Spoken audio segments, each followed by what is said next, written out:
यहाँ पर आपको खबर दें, इस्लामाबाद हाई कोर्ट में दूसरे सूबों से लाए गए जजेस की तैनाती के खिलाफ वफाकी दारुल हुकूमत की तीनों बार्स ने हड़ताल कर दी है। वकला ने अदालती उमूर का बायकॉट कर दिया, जबकि नए तैनात होने वाले जस्टिस सरफराज डोगर ने समाअत शुरू कर दी है। मजीद जानते हैं नुमाइंदा डॉन न्यूज ताहिर नसीर से, जो इस वक्त इस्लामाबाद बार काउंसिल के वाइस चेयरमैन के हमरा मौजूद हैं।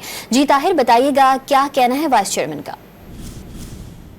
जी बिल्कुल, देखिए इस्लामाबाद हाई कोर्ट में 3 जजेस की तैनाती के खिलाफ इस्लामाबाद बार कौंसिल की कॉल के ऊपर Islamabad bar association, Islamabad high court bar association सरापा एहतजाज है। आज वकला अदालतों में भी पेश हुए, जबकि वकला कन्वेंशन का इनेकाद भी किया गया। मेरे साथ इस्लामाबाद बार कौंसिल के वाइस चेयरमैन नसीर अहमद कैनी मौजूद हैं। इनसे जानते हैं कैन साहब, इससे कबल भी बाहर से तैनातियां होती थी, लेकिन इस दफा क्या वजह कि वकला एहतजाज पर आ गए और ये एहतजाज कब तक जारी रहेगा? ये पहले जो तैनातियां हुई हैं, हमारी हाई कोर्ट नई हाई कोर्ट थी, उसमें उस तरह से तैनातियां नहीं थी, बल्कि वो हाई कोर्ट का एक काम सिस्टम चलाने के लिए वो तैनातियां हुई थी। लेकिन अभी मेरे ख्याल में आप ये देख रहे हैं कि एक हफ्ता पहले इस्लामाबाद में तैनातियों के लिए 4 सीटों पर तैनातियों के लिए जुडिशल कमीशन का इजलास होता है और उस इजलास में सिर्फ 2 जजेस को एलिवेट किया जाता है।